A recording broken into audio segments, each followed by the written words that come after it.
Hello, I'm Ricky Sayer, and this is the Ricky Report. Today on my show, I'll give a recap of the recent blizzard. It might be quite balmy outside today, but things were quite different a week and a half ago when a massive blizzard hit our area. It brought everything, including school, to a stop. The only person who ventured out into the storm was me. That's right, during the storm, I ventured out to make a report. Here it is. On January 23rd, Lower Merion was hit by one of the biggest snowstorms in our history, with some parts of the township getting 27 inches of snow. Midday during the blizzard, I decided I would venture out on the roads to check out the conditions. I found most roads to be a snow-covered mess. I encountered this stuck car on Morris and Old Gulf roads, and after my father suggested that they should try moving forward instead of backwards, they were able to escape. Roads like Montgomery and Lancaster were okay for a blizzard. This allowed me to drive to Acme and then venture into Ardmore. One of the only places still open in the storm is the Wawa, so that's where we came to get a bite to eat for lunch. Any road that wasn't plowed was impassable, at least for my CRV. The storm got progressively worse as I ventured out to Harriton High. In getting to Harriton, I had to dodge heavy machinery that the school district uses to clean the roads on the Harriton property. Once I got there, I found this. Ricky reports here at Harriton High School where the snow is really coming down. It's coming down so hard you can barely see the building right from the visitors parking lot in front of the school. Well, storm has dropped more than, at this point, likely 20 inches of snow. Amazingly, no power outages were reported in Lower Merion, and the only visible damage I could find at Harriton were the flags in the parking lot, which could already have been broken. For HHS TV, I am Ricky Reports. Please do not do as I do and drive during a storm. This Friday, Philadelphia sports radio station 94 WIP will be holding the 24th annual Wing Bowl, as is senior tradition for some. And a group of Harriton students will venture out to the surreal event. I'm using the word venture a lot today. The event includes men and women eating wings. The event has been criticized for both objectifying women and has been called, quote, a big, disgusting spectacle of gluttony. Mrs. Marcuson has told me that if you do go to Wing Bowl, you must be at school on time that day. I will be listening to it on the radio. Many students were disappointed at the onset of this school year when they realized that programs like Photoshop and Illustrator had disappeared from their computers. Well, now that there is an easy way to put programs back on computers that does not involve getting a letter from a teacher or going to the tech center. You just go to the self-service application on your laptop and put in your username and password. You can then download programs by simply clicking install. Programs currently included are Fathom, Starry Nights, and many other programs in the Adobe Creative Cloud. Once again, you click on self-service, it comes up, and there it is. There even is Premiere Pro, which is what I use to edit my videos. To learn more about Premiere Pro and to create content for the RAM Report, you should sign up for a video production class as an elective for next year. This Thursday, Friday, and Saturday, the Harriton Theater Company will be putting on their student-directed Winter One Acts. Performances include Sure Thing, This Is a Test, The Universal Language, and 10 Ways to Survive a Zombie Apocalypse. Performances will be held in the Black Box Thursday at 7, Friday at 7, and Saturday at 2 and 7.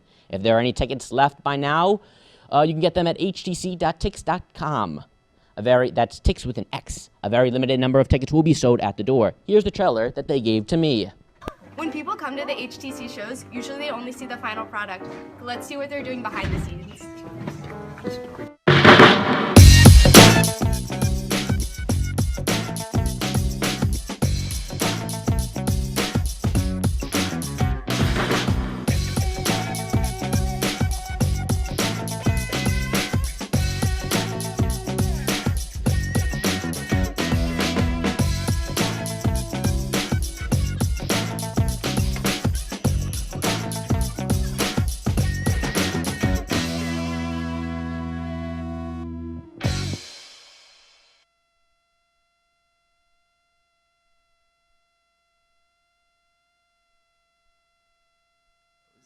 I think it's a cool experience, and even though new, it's still been really welcoming and nice to have fun putting together a good show, and it's gonna be great.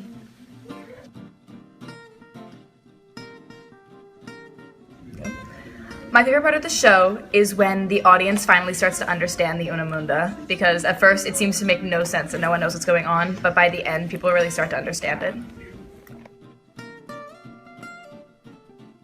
Probably executing my ideas from my head to what the actors should be doing.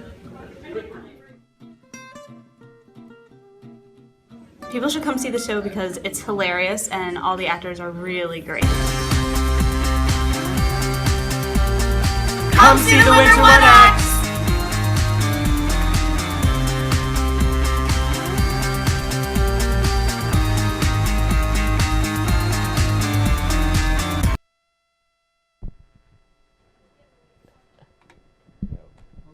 Sorry about that. The Harriton Science Olympiad team recently completed at the MIT Invitational Competition. Sorry, you don't have that graphic. The team finished third overall with, I believe, 4 gold medals. As a former member of the Science Olympiad team, I would like to say congrats and good luck at regionals. Under a revised Lower Merion Township ordinance, anyone under the age of 19 will no longer need to get a permit if they want to solicit work door-to-door for snow shoveling as well as yard work. Last night, was senior night for the Harriton boys basketball team as they faced Springfield. Top scorers for the team was Will Esposito, who scored 13 of the team's 16 points in the second period. He finished the game with 20 points. Jermaine Brokenborough had 12 points, and Idris Ransom had 9 points. The Rams played tenacious defense led by Tyler Allen and Montgomery Pound, who I've been told by someone had something like 9 rebounds. The game was close throughout, but Springfield did come out on top with the final score of where the Rams losing by 3. I think it was like 30-33, I think. Ben Feldman and myself did play-by-play for the game, and the full game video is now available on my YouTube channel as soon as it's done processing. Girls Senior Night is tomorrow. Speaking of Ben Feldman, he is our HHS TV political correspondent, and here he is live with his political report. HHS TV's Ricky Report. As you might know, on Monday it was the Iowa caucus. A caucus is a lot like a primary in that people from everywhere across the state go to vote for who they want to be the eventual Republican and Democrat nominee. Now, what's different is that in a caucus, you actually have to show up to a local precinct and go to vote for who you want to win by actually standing in a corner or a designated area of the school gym or somewhere like that. Ted Cruz was the Republican winner in Iowa, winning 28% to Donald Trump's 23.4% to Marco Rubio's 23.1%. Yes, that's right. Donald Trump came in second place and only missed third place by 0.3%. Ted Cruz's success was largely attributed to his large evangelical base in Iowa. As we move forward, it's looking like it's going to be a 3-man race between the 3 winners in Iowa, Rubio, Cruz, and Donald Trump. As for the Democratic caucus, Hillary Clinton was the winner, but only by about 1/3%. Bernie Sanders got 49% compared to Hillary's almost 40%. The remaining 1% went to Martin O'Malley, who has already dropped out of the race. The New Hampshire primary is coming up on Monday, which means that will be before the next RAM report, so we'll keep you covered on who wins that. It's looking more and more likely that it's going to be Donald Trump and Bernie Sanders winning the New Hampshire primary. I'm also predicting that we'll see around 4 more candidates drop out from the Republican side before the month is up. It looks like bad news for Rick Santorum, Carly Fiorina, Jim Gilmore, John Kasich, and Chris Christie, who really didn't get more than 10% of the vote in Iowa. Some far from it. Jim Gilmore actually got 12 votes in all of Iowa. As for the Republican side, Mike Huckabee has already dropped out of the race. There's also been a possibility of an independent jumping into the race, and although it seems unlikely, it's worth mentioning that Michael Bloomberg, the New York City mayor, as well as Vice President Joe Biden, Secretary of State John Kerry, and former Vice President Al Gore are all possibilities to jump in the race if we see a Bernie versus Donald Trump general election. We'll keep you posted on these events, and we'll see. In my opinion, I think it's going to be Cruz against Clinton. So we'll keep you posted on the presidential race. Now back to Ricky. Story that has sadly gathered some unfortunate national attention. A man was captured on security video leaving what police describe as an What are you doing? A man was captured on security video leaving what police describe as an unwanted present in the stairwell at Ludington Library in Bryn Mawr. Police asked for the public's help in identifying the man by posting video on their newly created Facebook page. Soon the man was identified, and after the story was reported all across the region, there is no word yet on if the man has been formally charged. Police are looking for this man who was caught on video robbing the Bryn Mawr 7-Eleven. If you know this man, do contact Radnor Police. Last Wednesday, Lower Merion Commissioners approved a plan by Kimco Realty to add a parking garage as well as increased retail spots to Suburban Square. For more on their plans, there is a video on my YouTube channel. That's going to do it for this Ricky Report. Next week, I'll be reporting on a controversy surrounding Lower Merion School Board regarding their approved budget. Until that time, stay informed, Harriton. Thanks for watching, and don't forget you can find all my reports on my YouTube channel. For all of us at HHS TV, I am Ricky Reports. Have a great rest of your day today, and have an even better day tomorrow.